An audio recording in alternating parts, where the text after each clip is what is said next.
unlocking business potential. That's what we're all about. And the idea was that we wanted to put some time aside just to share a system that we've been using for a long time to help businesses grow and help businesses get great results going forward. Obviously, businesses that have so much potential out there, and we're often seeing that a lot of businesses get stuck. We find business owners reach out to us, either they're not growing and say, what's happening? Why am I not growing? Other businesses say, I'm growing, but I can't manage the growth. We need to get some systems in place and things are falling apart a little bit, and let's harness that growth, because a lot of you have got some really big goals inside the business, and we want to make sure that you're able to achieve those. So you'll see at the bottom of that title slide there, we said, is your business running you, or you running your business? And that's the key thing. We're going to take you through a roadmap to help you really take charge of the business and start making sure the business is doing all the things that you wanted it to do when you first set it up. So by way of introduction, obviously a few of the people on the call I've met before. Nice to see some friendly faces there. Others that I'm meeting for the first time. So what we said is we're going to run the content. We'll spend an hour just throwing these ideas at you. And in the next hour, I'm going to be taking you through a roadmap, basically, that you can implement over time. So I'll be taking you through basically a 2 or a 3-year coaching process, but I'm going to speed it up in the space of an hour so you can start looking at your own business, what's working, what's not working. And then in about an hour, we will close off the sort of the formal presentation side of this, and then we'll open it up for questions and discussions and networking. So if anybody has to leave on the hour, we'll make sure we've hit the content.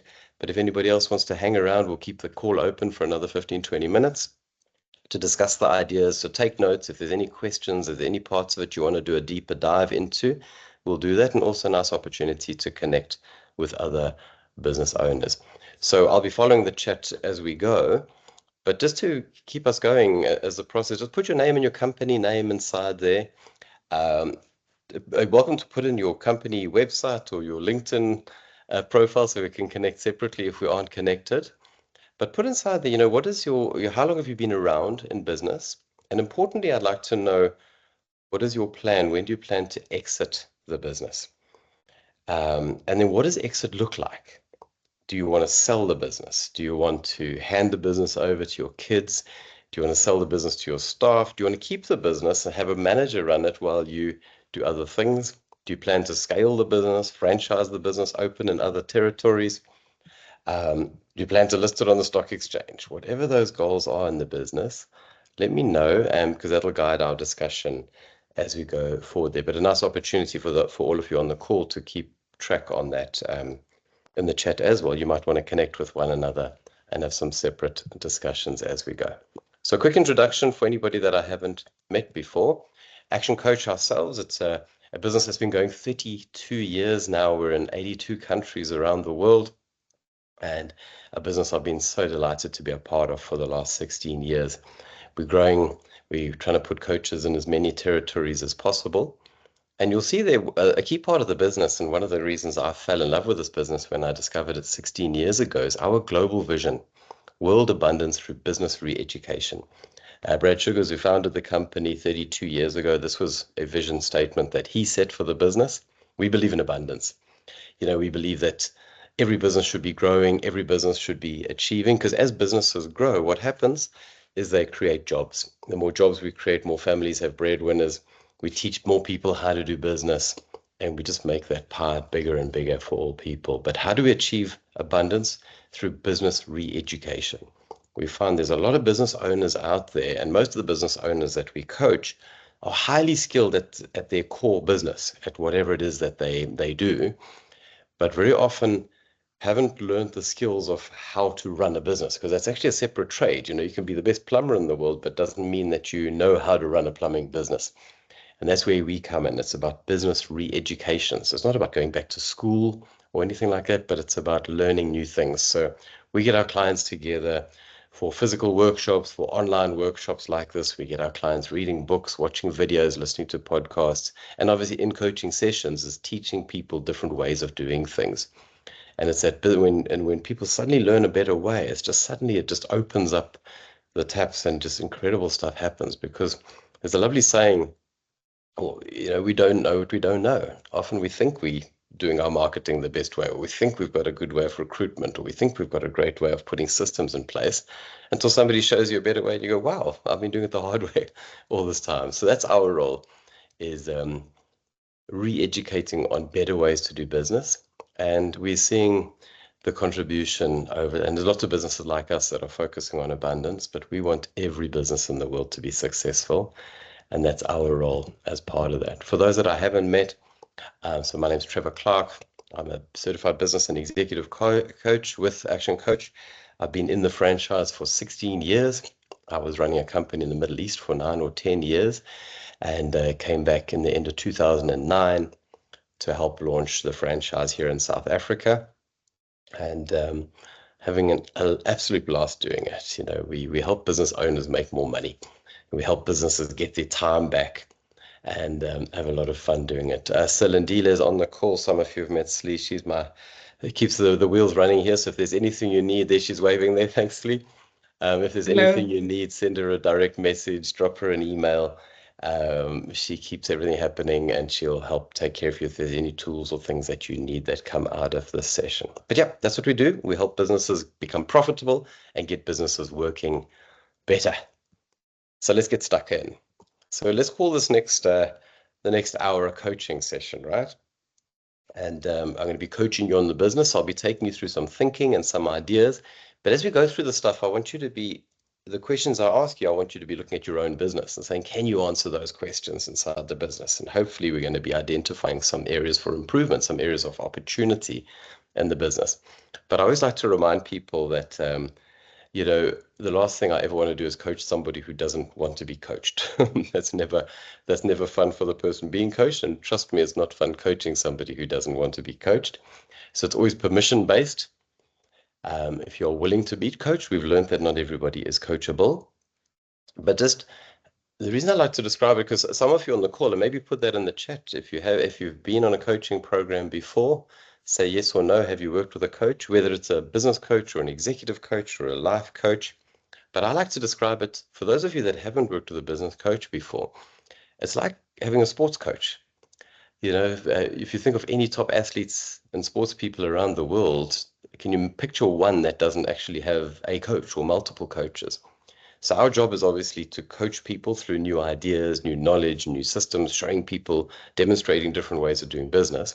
But importantly, our job as coaches is often to have some hard conversations with people. We observe things, behaviors of business owners, and our job is to kind of point out behaviors that are often holding people back.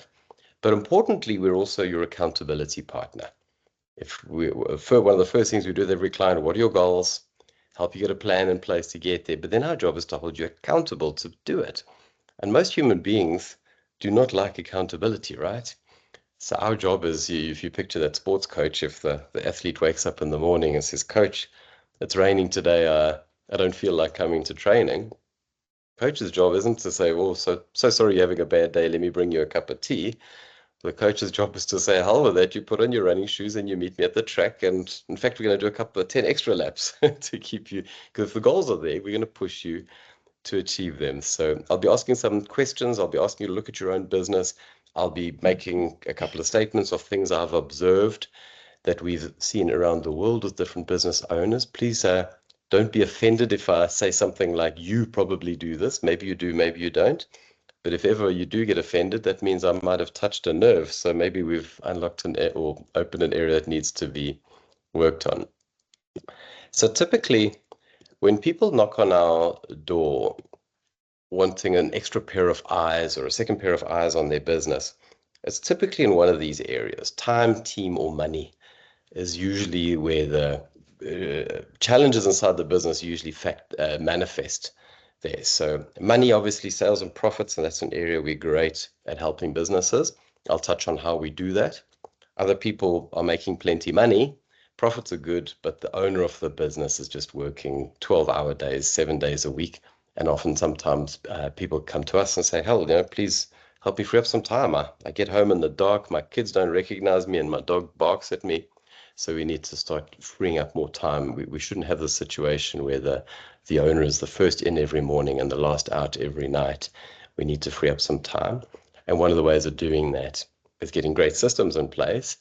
but hiring an amazing team that can run those systems for you to allow you to, A, make more money, and if you're making the money, the liberty of actually spending it and having a bit of fun. So we're going to work on all three of these areas, but I'll be showing you a process that you'll see there's other causes that sometimes cause the symptoms inside the business, and they're all linked. So I'll take you through a roadmap of how you improve your business. So, but one of the first things I just want to touch on is mindset. It's one of the key. I'm a business coach first and foremost, and but the reality is we coach human beings that happen to work with businesses. So we're often working on a lot of the mindset areas as well. And one of the first rules we have in coaching is that we call this the point of power, is that people at any moment in time are playing above or below this point. And one of the rules we have in coaching sessions is you cannot go to this point or below this point of power. In other words, playing the blame game, making excuses, or if there are problems, being in denial of those, giving reasons as to why we haven't hit the goals. One of the first things, if we want a better business, if we want to get better results, we have to change our own mindset, stop playing the blame game, making excuses, living in denial, and take on this culture of ownership. If you want a better business, it's up to you to make the changes on it. It's up to you to implement the systems. It's up to you to hire the right people, to get rid of the people that aren't performing. So it's about taking ownership of your own business. And nobody else is lying awake at night hoping that we have a better business. Everybody else is worrying about their own business and their own results. So it's about teaching this culture inside a business. Accountability. We want to bring a culture of accountability into every business. That if we say we're going to do something, we do it. If we tell a colleague we'll have a report on their desk by a certain day and time, we do it. If we tell a customer we'll drop off a quote by such and such a time and day, we do it. But importantly, there's that lovely word there, responsibility. Human beings are able to choose their response. So when we catch ourselves playing the blame game, making excuses, being in denial, we need to auto-correct. And that's why we get this up on the walls of our offices. We have it up here. We teach it to our clients and put it up on the walls as well, because it's a rule in coaching.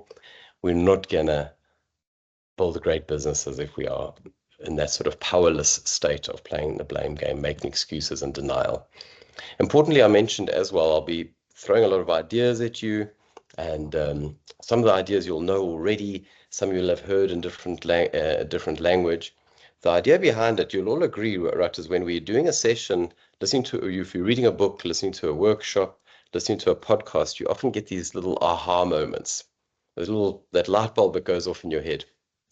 And the idea is we need to write those down. That's why I was saying take notes as you go. Because how often does it happen where you hear something, you get this, we call it a blinding flash of the obvious. You can see there, BFO. You think, oh my gosh, I should implement that inside my business.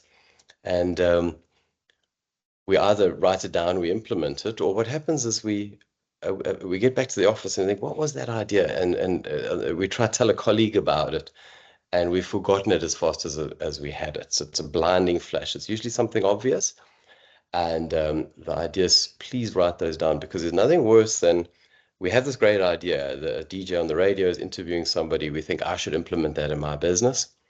We don't write it down. We don't implement it. We don't delegate it to somebody. And then a month later, we have a train smash. We lose money. We lose a deal. There's a problem with one of our products. And then suddenly that BFO, that blinding flash of the obvious, hits us again. Now we remember, actually, I had the solution a month ago. I was in that workshop with Trevor. He'd given me that suggestion. I didn't write it down. I didn't implement it. So please, applied knowledge is where we're going to get some great results. So write those down and implement or delegate. So getting into your business now, I love this visual. Both of these people on this that I've put up here are business owners, right?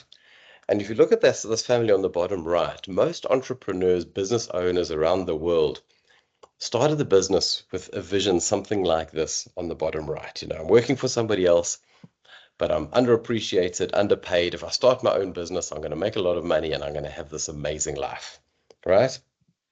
And the vision is this financial and time freedom. And building businesses can do exactly that for you. But we find the reality, and this is not a South African thing, this is around the world, where we find business owners 1 year, 2 year, 5 years into business look like this chap on the top left there, where suddenly we buried in the business, um, working longer hours than we ever did when we had a job. And very often business owners paying themselves less money than they were making when they had a job in the corporate space. So we're all about changing that. So the last thing I'm saying is shut down your business. And this could be a 5-man business and a 500-man business, or person business. The reality is we find business owners are not making enough money and working far too hard. So we want to change that dynamic and get back to this reality on the bottom right, where you can actually have a life as well as having a business. Because we find most people we ask that are business owners, but as you start asking some questions, you find out they don't actually own a business, they own a job.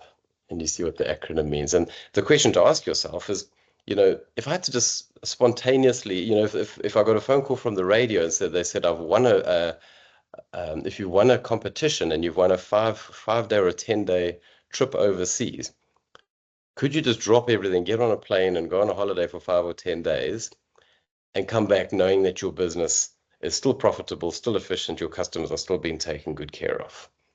If you can't do that, you don't own a business, you own a job, because it can't work without you. So we like to use what we call the definition of a successful business. A successful business, commercial, profitable, that works, and importantly works without you. And that's why most people knock on our door, is wanting to build a business that is something like this, right? Commercial, profitable, working without you. And there's a roadmap on how to get there. Commercial means the foundations are in place. There's all the business basics. Profitable, we're making profit every month, not profit 1 month and a loss the next month. So there's zero-sum gain, consistently profitable. A business that works means it's got systems in place. A business that works without you means there are a great team of people running those systems, which means you can step out of that sort of hamster cage or hamster wheel and start doing other things. So obviously, it works without you is different for different people. Some people are saying, I want to sell the business in 2 years' time. And we work with a lot of people like that. They've had a valuation on the business.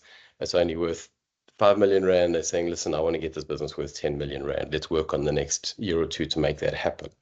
Others want to hand the business over to their kids. We do a lot of work in that space. I want to franchise the business. I've got a great operation here. I know I could have multiple stores. Let's get this one cooking, and then we start rolling it out. So it's different for different people. Other people saying, I love my business, but I want to work mornings only, so the afternoons I can have family time or play more golf. Whatever works without you looks like to you, let's get a plan in place to make that happen. How do we do that? This is where in Action Coach, we use a system that we call the 6 steps to a better business. And it's a framework we've been using for 32 years and continue to use. It's evolved over time. But the reality is the basics of building a good business are the same and have been the same for 100 years. We've put this into a recipe, and this is basically the coaching process that we take our customers through and the step-by-step framework to get that business profitable and working without you. So this is what the framework looks like. And literally, I'll take you through a deeper dive in each of these levels, but just giving you the overview. First couple of months in a coaching process that we work with a business, let's get the foundations in place. We call that mastery. Taking a business from chaos to control, looking at the financial management, looking at goals and plans in place, time management, delegation skills, making sure that you are ready to grow. So it's about, and for a lot of people don't want to do that stuff. People want to go straight into fancy, sexy advertising campaigns and fancy marketing strategies, and let's get lots more customers. But if we haven't got those sealed up any cracks in the foundations, we could be setting ourselves up for failure. So that's the first step, is to make sure the foundations are good. Then we can start upping the ante and putting more effort into our marketing system, getting better marketing and lead generation strategies in place, getting the sales conversion rates up, looking at customer retention strategies to make sure our customers stay with us longer, etc., etc. Because the byproduct there is getting more cash, not just profits, but cash into the bank. Once we're a stable business, we've got a solid marketing machine, we want to start turning our attention to systems, because with improving our systems, we can now start freeing up more time. So we call that leveraging the business and becoming more efficient. When our systems are of a higher caliber, our team starts operating at a higher level because they've got clear systems that they can follow. The team level also means that we can now start hiring more team to run those systems because we are ready for them. So this is often the point where a business is ready to start scaling now, as we've got the profitability, the cash flow in place, good systems, and we start getting more teams that we can start scaling the business. And a lot of businesses and business owners want to get to this point that we call synergy. A synergy level business is where suddenly you find, wow, business is working, we're profitable, I don't need to be there 24/7.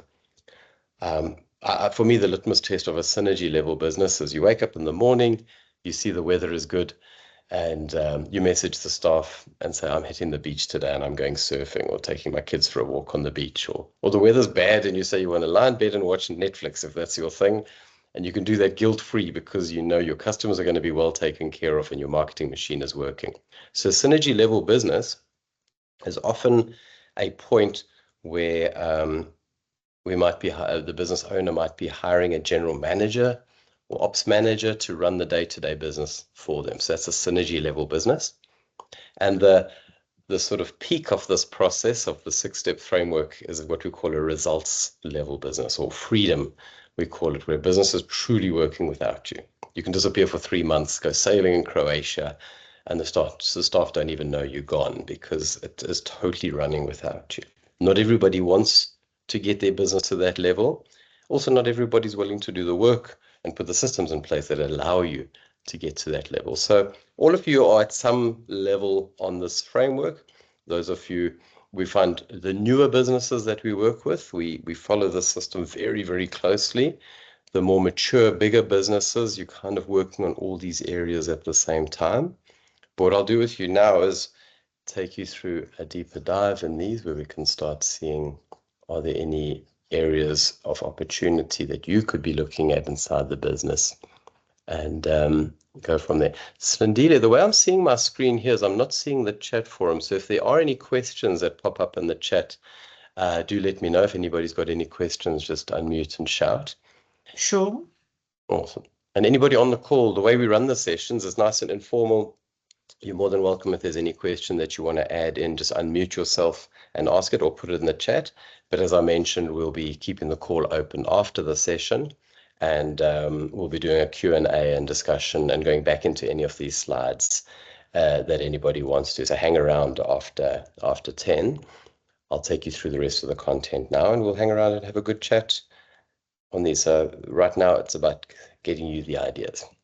So let's start at the bottom, right? The foundation is just like you're building a house.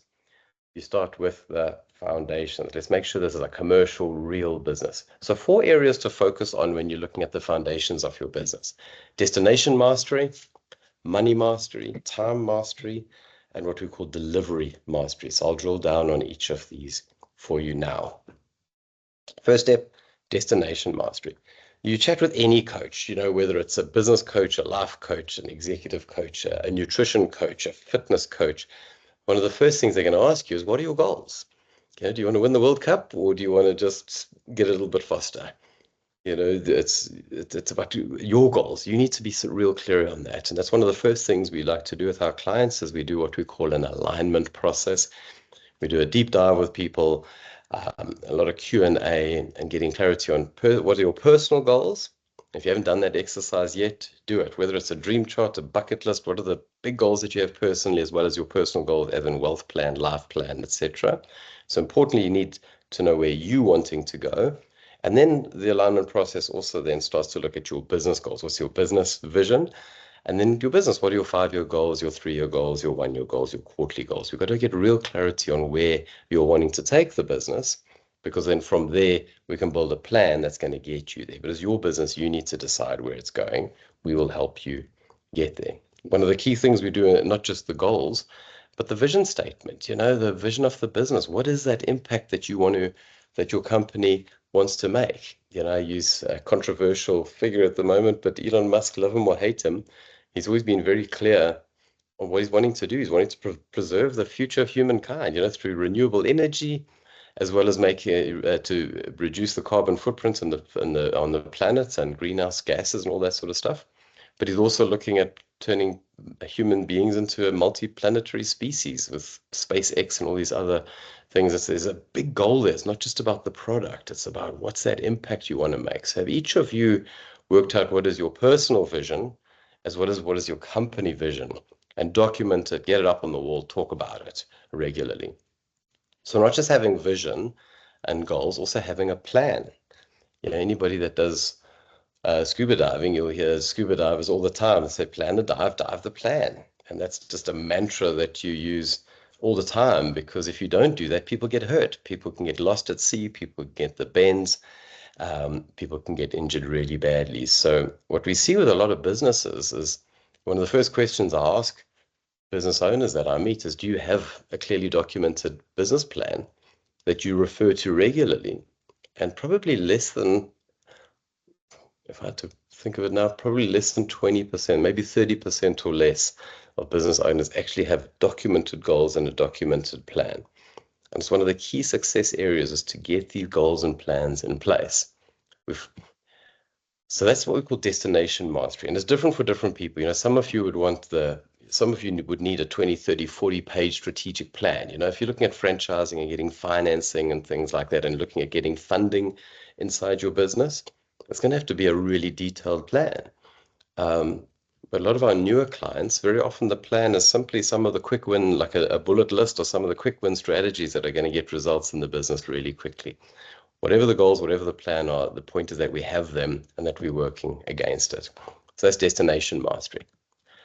So money mastery. I find there's generally a spectrum for business owners. We find I work with business owners that are highly, highly financially literate, and business owners that are kind of like, wow, just don't even talk to me about the numbers. I don't want to know. I don't understand this stuff. I don't even like having meetings with my accountant. But we're finding that the financial side is probably one of the biggest stresses for business owners. And we find the results of not being on top of the numbers, having financial clarity, being profitable, it causes it causes business stress, it causes emotional stress, it causes relationship stress, husbands and wives and families, the stress on families, and physical health. Physical and mental health, a large portion of that is around money and not on people not getting truly on top of their books, not getting on top of the numbers, not understanding what the numbers are telling us. So it's one of the first things we need to get right in business is tracking every penny, what goes in, what goes out, making sure we've got good quality bookkeeping systems, good quality reporting systems, so that we're not only compliant with our bookkeeping, but that we start getting the numbers, that we can start analyzing the numbers and seeing what are the numbers telling us. And very often we find businesses that where once you start getting real clarity on the numbers, it's often not as bad as people think it is, which is great. Suddenly people start sleeping well again.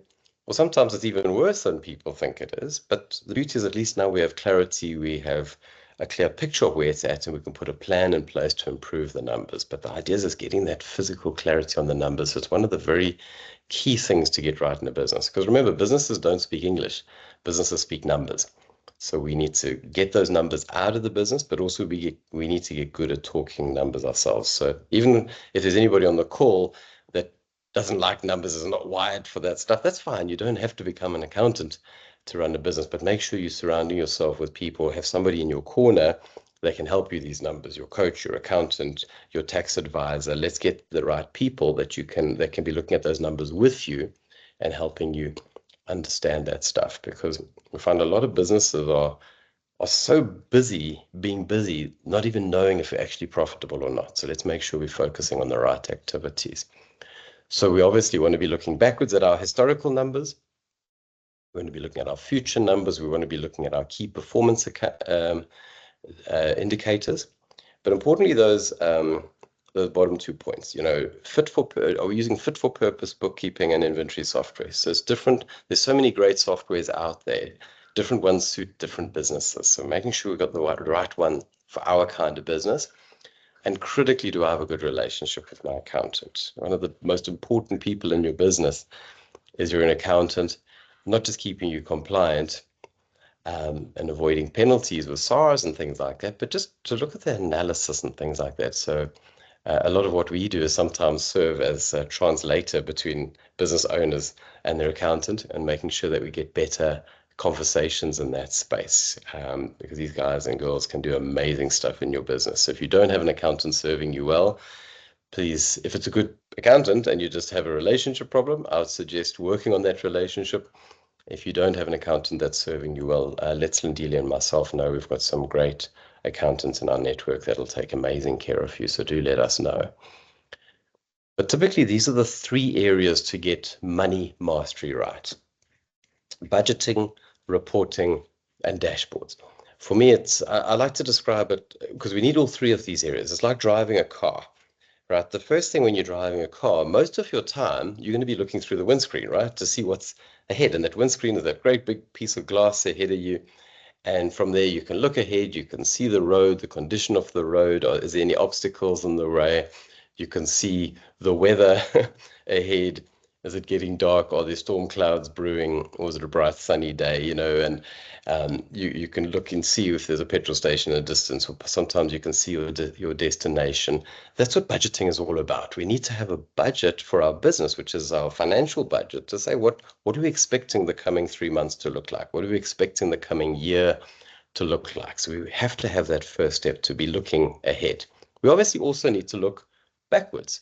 So to use the car analogy, you have the rear view mirror, right? So we can look backwards. Where have we been? So the business analogy there would be obviously your management pack, your income statement, balance sheet, etc. Whether you're looking at the last financial year, the last month, the last quarter, we need to see where we were, how well we were doing, because that lends itself to the budget going forward. But you think of it driving a car, you spend a lot more time looking through the windscreen than through the rear view mirror. Imagine trying to drive a car only looking in the rear view mirror. And I find a lot of businesses do this. They'll only look at the income statement from last month, not thinking ahead. So we need to balance our time through both of those. But importantly, have you built a financial dashboard for your business that at a glance you can know exactly how are we doing, how are we tracking on various KPIs? Taking it back to the car analogy, I mean, that's what's so amazing now with a car. We can imagine you on that trip, you're driving, you can be listening to the radio, drinking a cup of coffee, there's somebody in the car with you, you're having a chat, whatever it is, and you're watching the road. But at a glance, you can look down at your dashboard, at your dials, and you know instantly, do we, what speed are we going?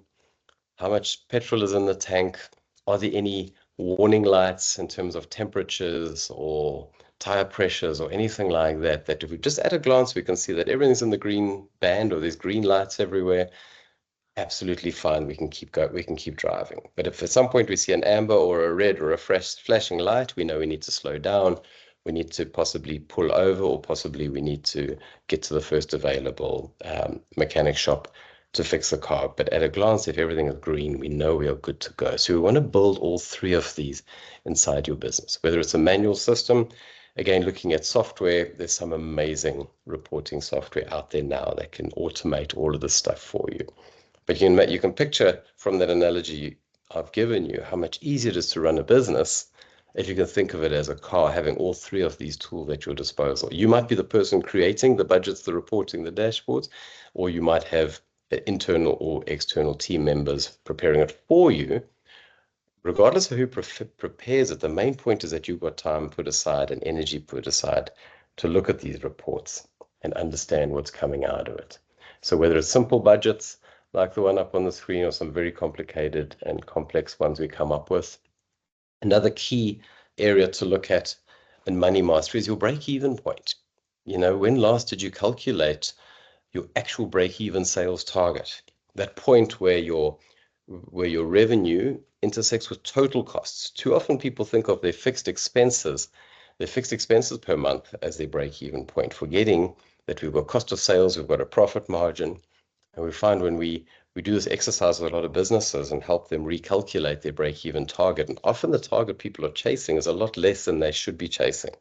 That's where businesses are wondering, where they spend 6 months hitting a target, or a full year hitting what they thought was a target. Come the end of the year, we've made a terrible loss, and think, well, that doesn't make sense. We were hitting target because the target wasn't calculated correctly. So recheck your break-even target regularly. One of the main reasons we find that businesses aren't chasing the right target is they're calculating the wrong gross profit. They're not measuring in the income statement the margin wrong.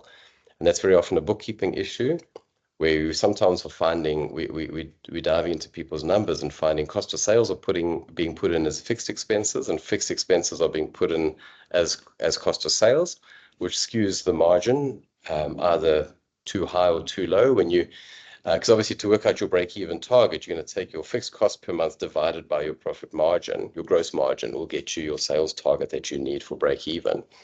And if we're using the wrong percentage, we get in the wrong number and we're chasing the wrong goal. Importantly as well, we shouldn't just be chasing a break-even target, we should be chasing a profit break-even target. So that's a key. If you're not sure how to do any of these things, reach out. You'll see at the end, we always offer a free coaching session to business owners. So if there's any of these areas that you might want to do a deeper dive in, we'll have a chat separately. But reach out and Slee will book a session in my diary if you'd like to chat on any of these. Okay, so break even, recalculate that. And if you haven't done that exercise recently, put that top of your to-do list. Time mastery, another key thing is how are we spending our time? Are you regularly tracking your time? So this is a system from Stephen Covey teaches this in his book, 7 Habits of Highly Effective People. He teaches it in matrix format, but are you tracking your time every day? Are you doing this with your team to say, where are you spending your time?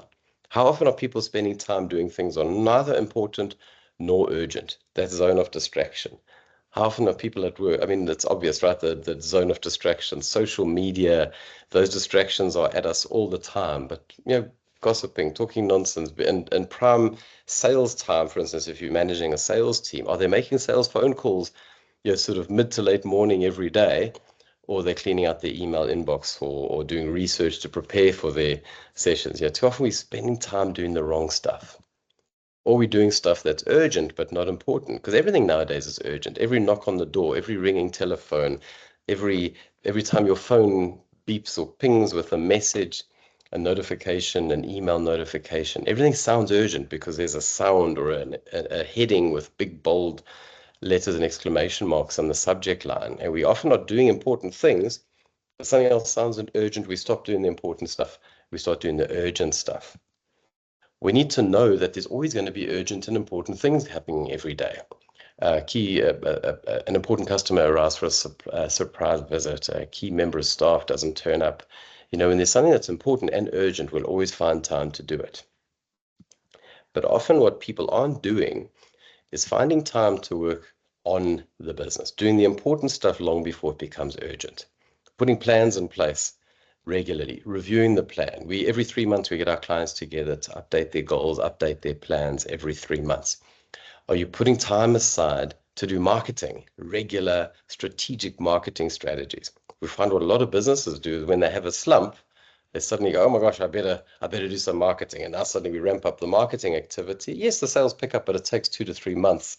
And that's why we find people are busy, not busy, busy, not busy. And these businesses are going through these feast and famine cycles where marketing time should be put aside all the time, delegated to somebody that does it full time rather than just the owner doing it every now and then when he or she finds time. So planning, finding time for health, finding time for working on relationships, putting aside time to put systems into the business. So that's what we call working on the business. And typically what we find the biggest change that happens with most of our clients when they get into a coaching program is by engaging a coach, you actually are putting automatically time will be put into your diary to work on the business for weekly or bi-weekly coaching sessions with the coach, putting aside time to implement the strategies discussed in coaching sessions. Every 3 months, booking time to get to the quarterly planning days to update the goals and plans, booking in workshops and training sessions to upskill yourself or your team. So that's the on the business stuff. And if we're not working on the business, we're going to forever be trapped inside the business. So the idea is to set some goals. What are we going to do when we free up more time? Where's that going to go? Where are we going to spend that money? So last key area, and then on the foundation area, and then we'll quickly flash through the other areas, is delivery mastery. There's a book by Michael Gerber, we would call him Michael Gerber in South Africa, called The E-Myth Revisited. And he gives a great example of, he's got his favorite barber shop where every month he needs a haircut. He goes to the barber shop up the road. When he walks in the door, the lady behind the counter has a certain greeting that she always says, puts a big smile on his face. And he when he sits down for a coffee, they put the robe around him, they offer him a cup of coffee, and they keep filling it up as often as he wants. And it's his favorite barber shop. He goes there for years. One day he walks in the door, there's a different lady at the front desk. He sees the regular lady, but she's doing a stock take in the back. The other lady at the front desk doesn't give the greeting that puts a smile on his face. She just says hello or whatever it is. He sits down for his haircut. Nobody offers him a cup of coffee. Those two triggers that had always put a smile on his face every month were taken away. He got the same haircut though. You can picture what happened next month. Instead of turning left, he went right and he tried the other barber shop down the street. And we've all been there, right? Where there's a certain business that we use that gives us the product or service exactly the way we like it, but then cruelly they take it away. So delivery mastery is, have we documented this stuff? Have we come up with a recipe that works and we make sure we do it again and again and again? It's like McDonald's is such a great example. They don't make the best hamburgers in the world, but they've documented the best way of wherever you are in the world, you can see those golden arches and you know that you're going to get a clean restaurant, fast food at a decent price. There's going to be a play area for the kids. There's these predictabilities that they've discovered. What do they say? You don't have to be the best at doing something, but you have to be the best at being consistent. Come up with what works and do it again and again and again. So you see there, we've just covered the foundation areas of mastery. These blocks get smaller, but we find getting the foundations right often takes a fair bit longer, and it's a key thing to get right. So we've got a stable business. Now we want to make sure we've got a profitable business. So that's working on marketing now. So for us, one of the first things in marketing is to make sure we have a niche. If you have the litmus test to know that you've clearly established a niche is that people are spending with or buying from you regardless of you being more expensive than your competitors. I'm not going to spend time on this but it's a whole talk separately, but it's around the consumer adoption curve. And it depends on all of your businesses, all of you on the call, all of those of you that are listening to the recording, your industry will be at a different stage on this adoption curve. You might be an early adopter innovator on a new product, a new technology. You could be early or late majority, which is where businesses are being sold in volume. Whenever businesses are at that early or late majority, there's lots of other people doing what you do. It's the most critical time to be reinventing and say, what are we doing a little bit differently? Why people should be talking to us. Otherwise, people just look at our products and think, well, there's a lot of people doing what you do. I just want the cheapest option. So it's about revisiting and innovating as regularly as we can. So that's a separate talk. We'll actually probably book some time to do a separate workshop on that online at some point. The key one I wanted to focus on with you guys is we use a system with our clients called marketing leverage, or the 5 ways. We often call it the business chassis, because these are some key marketing drivers. We need to know these numbers in our business to be able to improve the profitability of our business. So the reason we call it the chassis is a lot of cars out there, for any of you petrol heads, a lot of cars out there on the road that look very different, but you take away the badge, take away the body, strip it down to the chassis, and you'll find it's the same chassis being shared by different businesses. And Volkswagen, Audi, Porsche are a great example of this, with the same chassis being with very different cars, very different price tags being built around this. So I want to show you quickly a way that you can start understanding what the chassis for your individual business looks like. Because when you start understanding your chassis, you can start doing some incredible stuff to improve your numbers. Oh, sorry, there's something just come through on my phone there. Sorry about that. Right. So here's a good example of the chassis. I found this a number of years ago online. This lady in the UK, she bought this scrap Volkswagen Beetle for £200, stripped it down and rebuilt it, and rebuilt this replica Porsche around it, sold it on auction for £25,000. I think for me, this is a perfect example of understanding what you can do with your own business. If you can understand the concept of the chassis and rebuild your own business by improving the chassis, you're going to make your business a lot more profitable. So the main thing is we have to be testing and measuring. We've got to start knowing not just we covered in mastery, the financial numbers, your income statement, etc., but we want to know your marketing numbers. So if I had to ask anybody on the call, how many customers did you work with last month? You could tell me. If I asked you what was your revenue or your total sales for last month, you could probably tell me. And if I asked you what was your profit last month, you could probably tell me.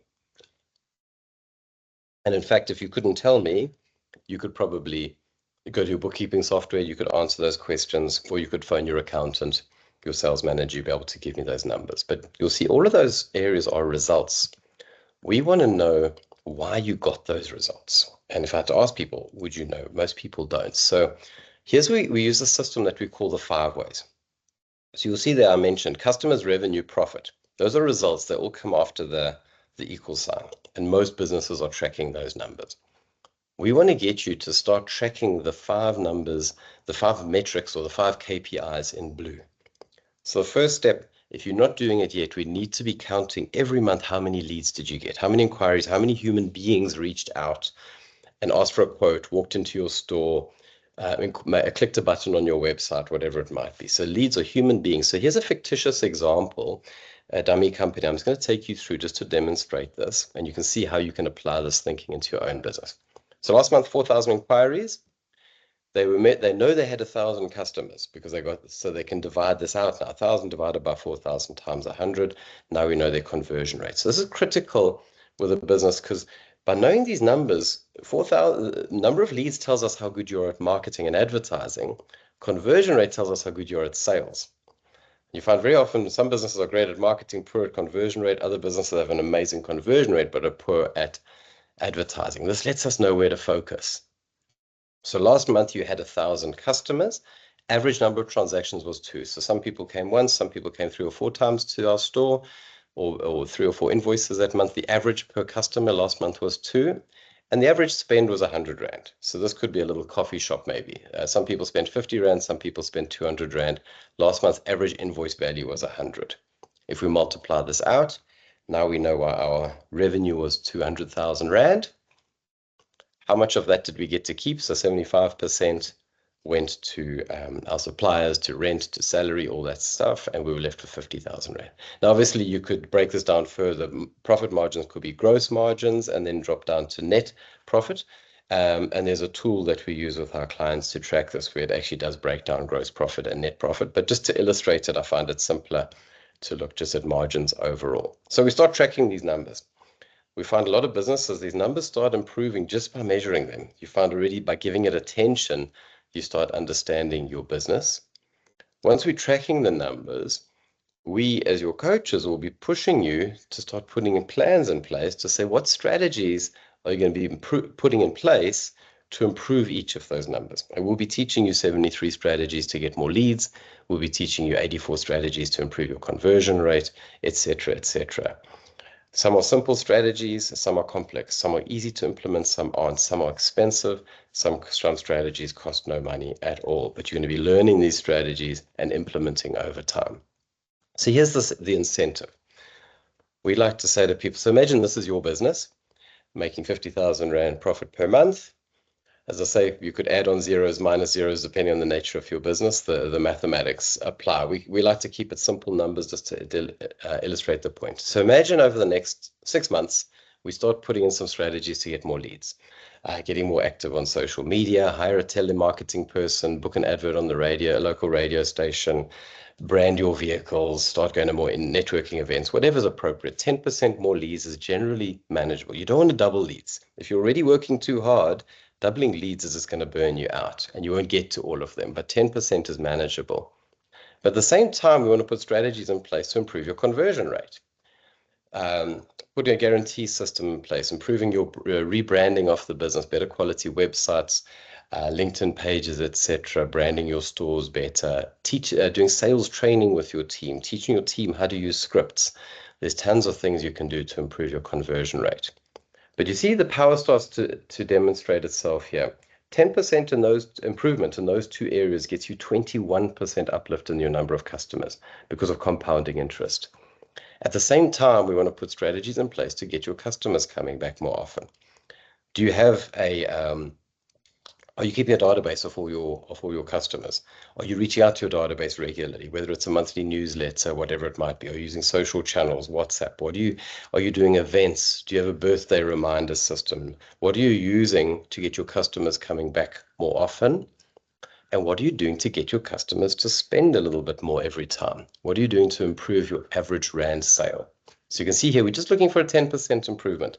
I had a slide earlier with McDonald's on it. They're the kings of this, right? You buy a hamburger, the first thing they say before they even ask for your credit card is, do you want fries with that? Can I upsize you? Can I supersize you? They ask that question every time, not sometimes. So what is your supersize question that you could be asking your customer that while they've already got their wallet out, they've already got their credit card out? Think of Amazon. When you're at checkout on Amazon, people that bought this product frequently also bought these products. And are we regularly asking that question? And you see what happens now. 10% in each of those 4 areas gets our sales up by 46%. And if at the same time we're putting strategies in place to improve our profit margins, regular price increases, negotiating better deals from our suppliers, cost control, inventory management, etc., countless things you can do to improve your margins.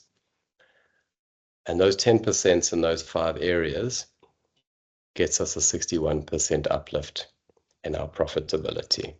Pretty cool, right? So that's the thinking. So have a crack at working out your own numbers, whatever your chassis looks like.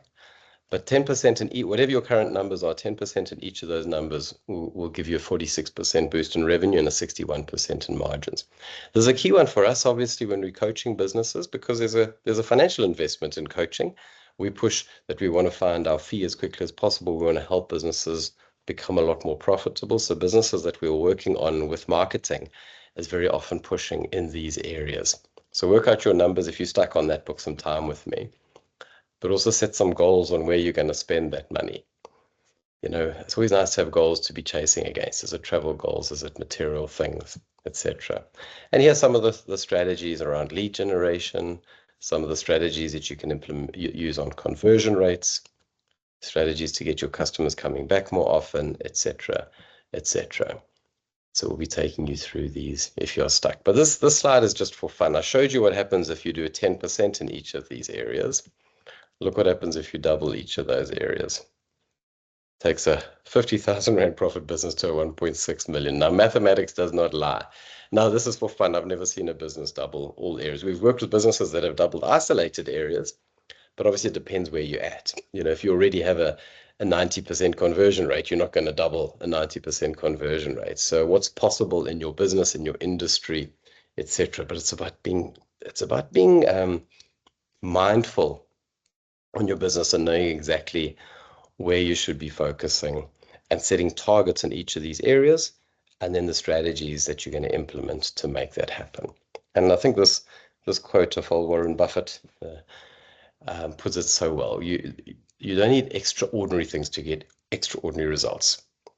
Too often people are looking for a silver bullet that's going to transform their business overnight. You know, if I just hire that new salesperson, if I just build that new website, if I just launch that new product, yes, all those things, if I just win that tender, there's all these little things like, yes, those things will help, but no one of those things will get your business consistently profitable and importantly working without you. It's about lots of little improvements consistently over time. And that's literally, I think that's an easy way of summing up my job as a coach. Now, some clients I see every week, some clients I see every second week. And my job is to say, well, show me your numbers. Well, firstly, I'd say, what have you done to improve your business since I saw you last? What strategy have you implemented? And then we look at the numbers and say, well, is it working or is it not working? It's obviously a lot more, not as simple as that. But that's basically the thinking around it, is we need to always be implementing new ideas, but then managing it, measuring it to make sure we know it's working and we do more of what's working and less of what's not working. So if you recall, a commercial is mastery, profitable business is the marketing side. Systems now we want to touch on because we want to make sure we have a business that works. We want to start freeing up some more time. Now, some of you on the call, I imagine when I say the word systems, your eyes light up and get excited about systems, and I meet other business owners that they hear the word systems and they run a mile. We work with a lot of business owners that used to be in the corporate space with highly systematized businesses, start their own business and think, I don't want that level of systematization. It used to drive me crazy. But systems are there for a reason, because they work. It allows people to run the company for you.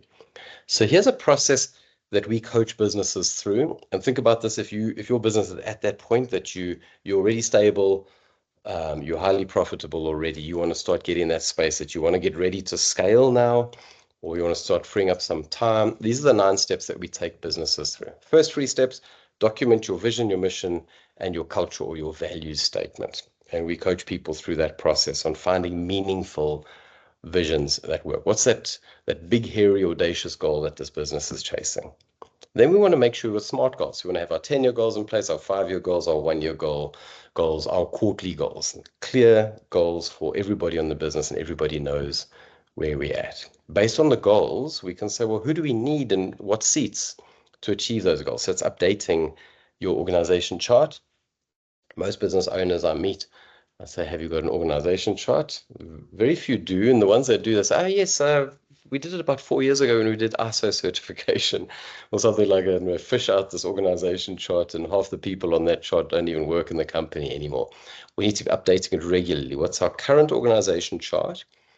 If you are working in the space, you want to also do a future dated organization chart. So as the business grows, what should our company look like? What new positions will be made redundant? What will be created? What will be made redundant? What should this company look like? So future dated organization chart.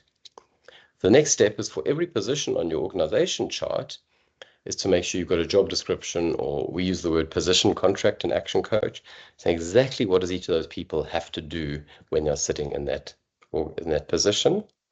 And then to make sure that every job description or position contract has got 3 or 4 key performance indicators that that person is going to be tracked against. So they know for themselves if they are achieving the outcomes that they're being paid for or not. A big exercise for a lot of businesses is putting together your how-to systems. The how-to systems are the manuals, the dress codes, the performance procedures, the how do we onboard a new customer, how do we exit a new customer, all the policies and procedures, grievance procedures, training systems, all that stuff.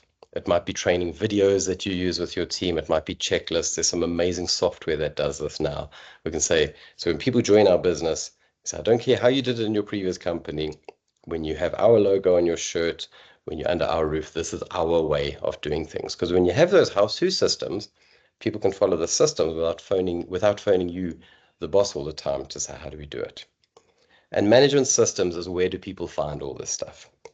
It used to be these big LibreArch files that contain everything. Nowadays, most companies are putting things on SharePoint folders, on OneDrive, and there's some amazing apps that can actually house all of this stuff for you. So shout if you need some help there. Management systems is also where we call it the loop, where it's how often do each of these systems need to be reviewed? Because some systems you build will last 10, 20, 30 years. Some might need to change and evolve every couple of months. It depends on the business. So this is the process to go through. I've worked with a number of businesses where we've coached specifically in this space over the course of, for instance, a year to get the business highly systematized so that they're now ready to start opening multiple branches or to start selling franchises. So you can see from this process, this is like a pre-franchise process that once you've got all this stuff documented, we can now start selling licenses where people can use our intellectual property and open. It's a lovely way of growing a business fast, because if you want to open branches, you need a lot of cash flow and capital, operating capital to open more branches. If you bring on franchisees, they buy into the franchise and your franchisees will fund your growth for you. There's good and bad in each of those approaches. So shout if you want to work in that space. And the last 2 areas are a lot quicker, as we'll wrap up and then go into our discussion. So mastery, we've got the foundations in place. Marketing, we're consistently profitable. Systems, we know that the how-tos are done. We've documented our way of doing things. Team now, this is how we get a business working without you, because we want to get the right people on board running those systems for us. And just a quick, let's have a read of this quickly. I want to know, see if that resonates. Most employees are motivated, energetic, committed, enthusiastic, and loyal. And most people, by the way, I'm giving you a 1-hour version of we usually do this session and a more detailed version of this. I find a lot of people when I put this up, they say, no chance, not the people I meet. But let's finish the quotation. They're committed, enthusiastic, and loyal, but not during the 8 hours a day they work for you. There's a famous quote by Tom Peters. And I meet business owners all the time that say, oh, Trevor, you don't understand. It's so hard to get good staff out there. There's no good people out there. And I'd like to challenge people on that. I mean, you picture any good company out there, whether it's here in South Africa or in Mauritius or in the US or Europe, any big business or successful business out there. Think, do you mean to tell me that that whole business is full of rubbish people? There's amazing people out there. But the question as business owners that you should be asking yourself is, why would good people want to work for me? Are we building a business that attracts good people, or are we building a business that chases good people away? Because good people want to work for good companies. So we want to make sure that we've got that environment that attracts and retains the right people. It's a totally separate workshop. We'll do it another time around the team building. But these, we call it the 6 keys to building a winning team. Strong leadership. Every team has a leader, so make sure it's you, because it might be somebody on the team that you don't want to be the leader. Common goals. That's that long-term vision we spoke about. It's also the 10-year goals, the 3-year goals, the quarterly goals. Does everybody have clarity on the goals? The rules of the game. That's the systems manuals, the dress codes, the procedures, all that kind of stuff. Has that been documented? The rules of working your business. Is there a plan that people are tracking against regularly? With those things in place, then if those 4 things have been anchored, then you can allow people to take risks and play in their own space. And that last point is 100% involvement and inclusion, top down. I find very often we find business owners expecting their staff to do things they're not doing themselves.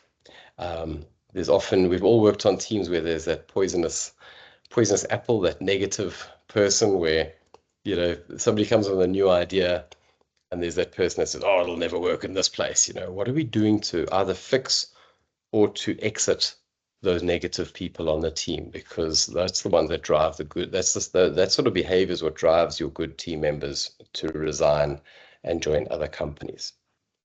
And the last point around team, we're not going into detail on it now, but it's a key coaching methodology we use. We work on recruitment, because we find most business owners are not highly skilled on recruitment. And we find you've either hired badly and burnt your fingers, and that can stop people growing, because people go, oh my gosh, if I grow, I'm going to have to hire more people, and I'm nervous of finding the right people. And very often, if you're not confident of being good in recruitment, we find business owners are being held hostage by non-performing staff. And people are going, oh, you're not performing, but I don't want to push you out because I don't know if I can replace you. So we teach a system called the 4-hour recruitment process. It's a quick and efficient way of finding amazing people.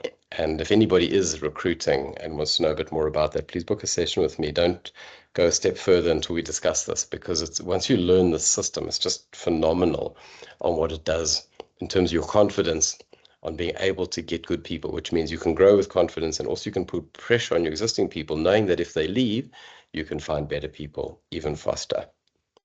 So, and then the last 2 areas, synergy and results, we describe them as sort of 2 separate areas, and there is a nuance. But the whole idea is at that level, this is generally when you're going to get somebody else running the business for you. So it might mean hire a heavyweight general manager with a big salary that's going to literally take your business over and take it to an entirely new level. Or it might mean promoting somebody internally, because if you've done all this work, you've got a marketing machine working, you've built the systems, very often there's somebody on the team that's been close by already that can actually step up into that space and run those systems for you, because that suddenly means you can do other things. And I love this quote of Richard Branson's, once you run one business well, you can do it again and again and again. And that's what the 6-step framework is it's businesses use it. A lot of our clients that we've coached over the years, you learn the 6-step framework, you implement it on your business. As your business grows, you now know what to do for business number 2, business number 3, and people start opening multiple businesses. But the main point, and it's a lovely quote of Jim Rohn's, don't wish your life were easier, wish that you were better. You've got to be working on yourself. So that's why I mentioned it's about education, it's learning, it's being held accountable, it's getting to coaching sessions, getting to workshops, setting goals in place, learning better ways of implementing those strategies. So I'll be opening this up for conversation in a second, but any feedback?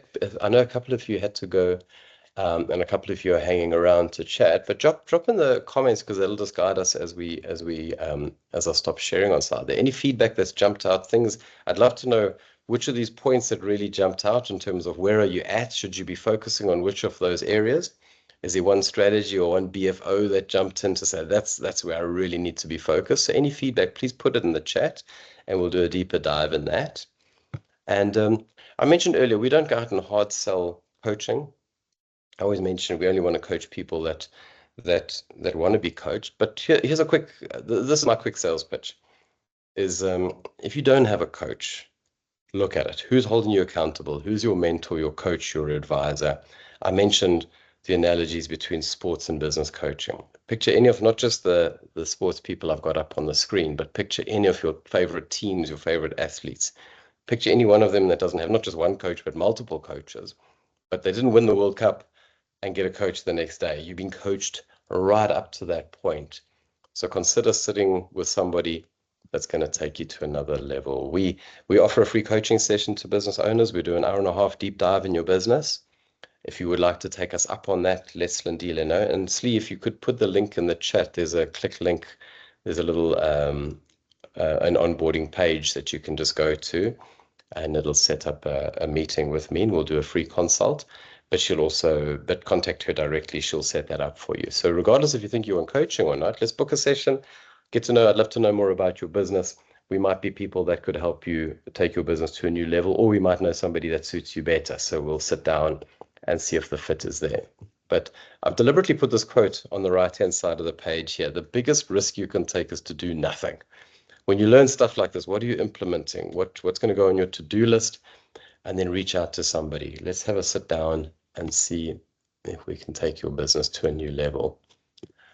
Because yeah, doing it on your own sucks. It's one of the things feedback I get from most business owners is that they find it's lonely. And if you're on the call and that resonates, when things are going well and you've achieved well, who gives you a pat on the back?